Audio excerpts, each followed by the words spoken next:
Berikut.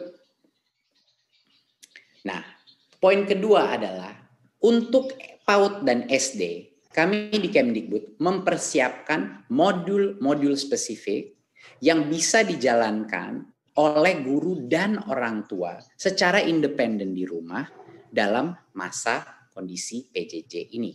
Modul belajar itu untuk PAUD fokus kepada bermain adalah belajar. Itu adalah tema kuncinya.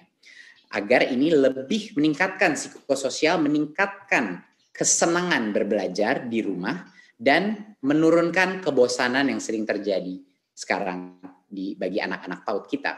Dan proses pembelajaran ini dia dalam kegiatan sehari-hari yang kontekstual sehingga dia bisa berpartisipasi dengan kegiatan orang tuanya, ibunya, dan lain-lain. Dan untuk SD, modul ini berorientasi kepada kompetensi esensial yaitu literasi dan numerasi, pendidikan karakter, dan kecakapan hidup. Ya, ini menjadi area fokusnya yang dilakukan. Dan kompetensi dasar mencakup berbagai macam mata pelajaran. Berikut. Apa yang beda mengenai modul-modul ini dari modul yang sebelumnya?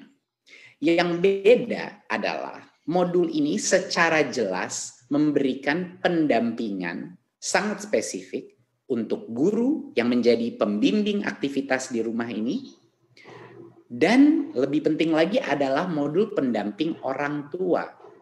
Ini memberikan instruksi jelas bagaimana orang tua bisa melakukan berbagai macam aktivitas ini secara detail dengan anaknya dan bagaimana caranya berinteraksi dengan guru dan lain-lain. Dan untuk siswa diberikan penjelasan dengan cara yang sangat mudah aktivitas apa saja yang bisa dilakukan siswa di dalam konteks rumahnya. Jadinya yang beda adalah ini konteksnya aktivitas yang bisa dilakukan di rumah. Dengan yang kedua adalah pendampingan orang tua jelas dan spesifik apa perannya orang tua dan apa yang harus dilakukan orang tua, dan juga interaksi bagi guru menjadi sangat mudah. Jadi untuk berbagai macam guru SD yang telah memilih untuk melakukan kurikulum darurat, jika mereka mengikuti modul-modul yang sudah disiapkan ini, itu mereka bisa dengan percaya diri bisa membilang bahwa mereka telah memenuhi semua kebutuhan regulasi di masa kurikulum kita. Jadinya mereka diberikan kepastian kalau mengikuti dengan modul-modul ini, guru-guru itu melakukan hal yang benar dan legal dari sisi compliance, dari sisi regulasi dan administrasi. Berikut. Inilah satu contoh jadwal pembelajaran untuk siswa kelas 5, di mana kita secara spesifik kalau mengikuti kurikulum darurat ini bisa melakukan berbagai macam aktivitas dari Senin sampai dengan Jumat, cerita-cerita membaca, mengikuti alur cerita, melakukan berbagai macam materi yang dilakukan dengan ibunya, dengan ayahnya, dan maupun juga dengan kakak adiknya. Dan semua ini berfokus kepada berbagai macam literasi, tapi dengan mata pelajaran yang berbeda-beda, tematik. Dan tema-temanya setiap minggu dilakukan dengan satu tema yang unified atau tema yang bersatu, sehingga topik bacaannya dan topik aktivitasnya menyambung. Tentunya numerasi juga kita kembali kepada konsep-konsep numerasi yang fundamental, konsep yang esensial yang menjadi fondasi untuk pembelajaran jenjang berikutnya. Berikut. Tentunya kami juga menyiapkan paket asesmen bagi para guru-guru yang menjalankan kurikulum darurat tersebut. Kenapa penting asesmen?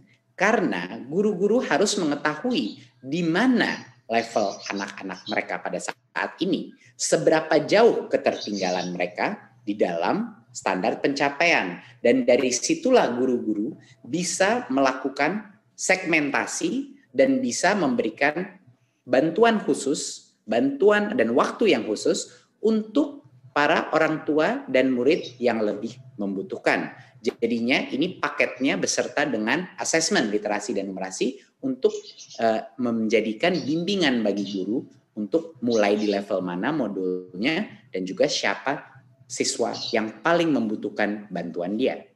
Berikut.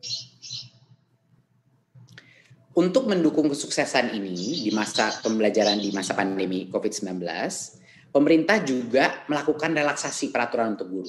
Bahwa guru tidak lagi diharuskan untuk memenuhi beban kerja 24 jam tatap muka dalam 1 minggu. Ini yang banyak sekali menciptakan berbagai macam keresahan di lapangan mengenai regulasi tersebut. Jadi guru dapat fokus untuk memberikan pelajaran interaktif tanpa harus mengejar pemenuhan jam. Dan ini akan memberikan fleksibilitas dalam waktu scheduling, ya, dalam berbagai macam interaksi melalui berbagai macam platform, dan juga memberikan fleksibilitas dalam bagaimana bisa melibatkan orang tua di dalam proses pembelajaran tersebut. Berikut. Untuk slide terakhir saya adalah penting sekali dimengerti bahwa proses ini yang begitu sulit di masa krisis ini harus dilakukan secara gotong royong. Semua pihak, orang tua, guru, sekolah, pemerintah, layanan kesehatan, dan masyarakat sipil harus bergotong royong untuk memastikan bahwa anak-anak kita ini masih belajar, ya, masih melakukan pembelajaran. Tentunya tidak bisa 100% optimal, tapi ini membutuhkan benar-benar partisipasi masyarakat. Ini adalah yang penting dan terkunci. Kita butuh partisipasi orang tua, kita butuh partisipasi layanan kesehatan dan berbagai macam masyarakat sipil untuk membantu memastikan bahwa anak-anak kita masih terus bisa belajar dengan sehat dan selamat. Terima kasih. Assalamualaikum warahmatullahi wabarakatuh.